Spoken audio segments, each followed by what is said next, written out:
ಕಾವೇರಿ ಕಣಿವೆಯಲ್ಲಿ ಸುರಿಯುತ್ತಿರುವ ಧಾರಾಕಾರ ಮಳೆಯಿಂದಾಗಿ ಶಿವನಸಮುದ್ರ ಸಮೀಪದ ವಿಶ್ವವಿಖ್ಯಾತ ಭರಚುಕ್ಕಿ ಗಗನಚುಕ್ಕಿ ಜಲಪಾತಕ್ಕೆ ಮತ್ತೆ ಜೀವಕಳೆ ಬಂದಿದೆ. ಬಂಡೆಗಳ ನಡುವೆ ಹಾಲ್ನೊರೆಯಂತೆ ಉಕ್ಕಿ ಬರುತ್ತಿರುವ ಅವಳಿ ಜಲಪಾತಗಳ ರಮಣೀಯ ದೃಶ್ಯ ವೈಭೋಗ ಪ್ರವಾಸಿಗರನ್ನು ಆಕರ್ಷಿಸುತ್ತಿದೆ. ಹಸಿರ ಸಿರಿಯ ನಡುವೆ ಹಾಲ್ನೊರೆಯ ವೈಭವ, ಎತ್ತರದಿಂದ ಧುಮ್ಮಿಕ್ಕುತ್ತಿರುವ ಗಗನಚುಕ್ಕಿ, ಕಲ್ಲು ಬಂಡೆಗಳ ನಡುವೆ ಭೋರ್ಗರೆಯುವ ಭರಚುಕ್ಕಿ ಜಲಪಾತದ ಸೊಬಗು ಸವಿಯಲು ಎರಡು ಕಣ್ಣು ಸಾಲದು.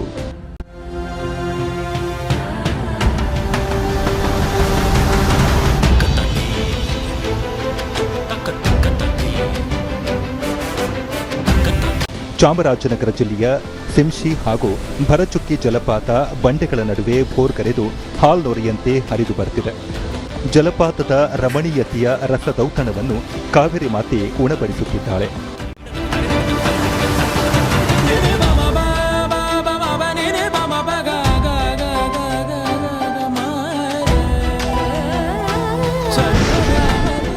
ಧುಮ್ಮಿಕ್ಕುವ ಸ್ಥಳಗಳಲ್ಲಿ ನೀರಿನ ರಭಸಕ್ಕೆ ಆ ಸ್ಥಳದಲ್ಲೇ ಮಂಜಿನ ಹೊಗೆ ಆವರಿಸುವುದರ ಮೂಲಕ ಪ್ರವಾಸಿಗರ ಕಣ್ಮನ ಸೆಳೆಯುತ್ತಿವೆ.